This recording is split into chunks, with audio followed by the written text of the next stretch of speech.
J'ai mis du temps à comprendre ce que représentait pour moi Bruno Ganz. Je le voyais flou.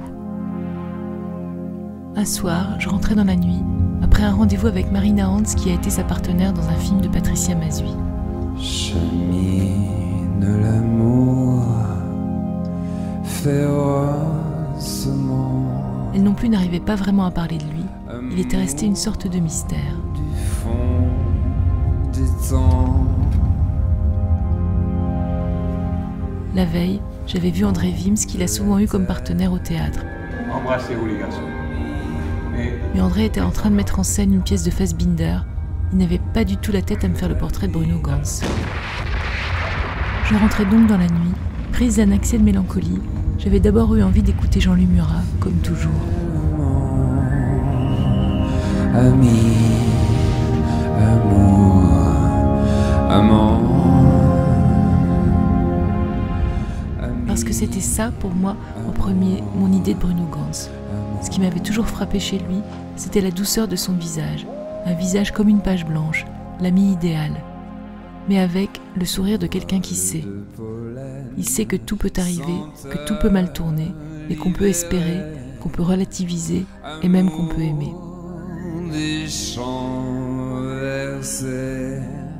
Donc Bruno Ganz n'était pas loin non plus d'être l'amour idéal. Comme un gibier fort qu'excite le sang, je vais à belles dents. On le regarde faire l'ange et on voudrait l'avoir sur notre épaule. On le regarde caresser un pied et on pense aussi à lui comme amant. Un peu d'effroi, de connaissance, aidez-moi. Sauf que Bruno Ganz, ça n'était pas que ça. Fini la douceur, fini la page blanche, tout vire au noir. Ich möchte mich bei Ihnen bedanken, meine Damen, dass Sie gekommen sind so mitten in der Nacht. Une simple moustache, et on comprend que Bruno Ganz est un acteur multiple. On voit les nuances de l'ombre qu'il est capable de donner, on voit la palette du monstre qu'il convoque en lui.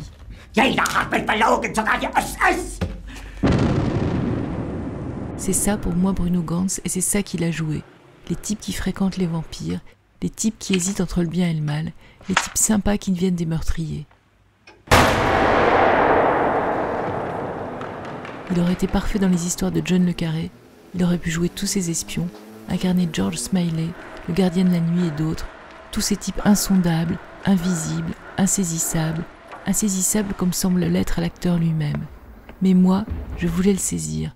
Je continuais à rouler.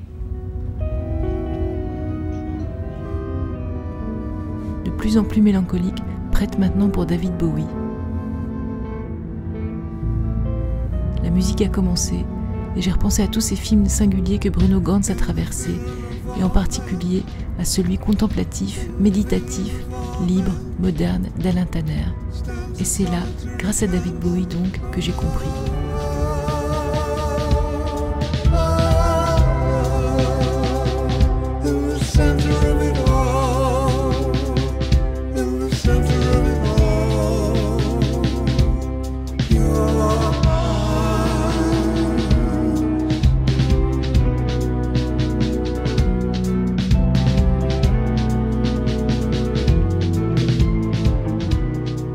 Bruno Ganz est une étoile noire, un type qui ne brille pas, un type des profondeurs, l'homme idéal pour jouer l'homme ordinaire, un homme de l'intérieur, grave sans gravité, avec ou sans qualité, un homme pour tous les espaces et pour tous les temps.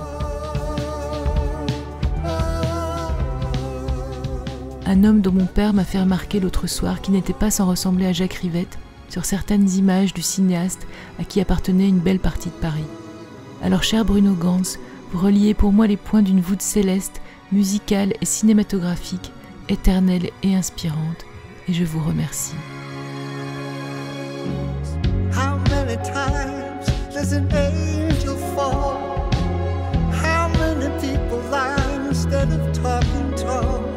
He trod on sacred ground, he cried.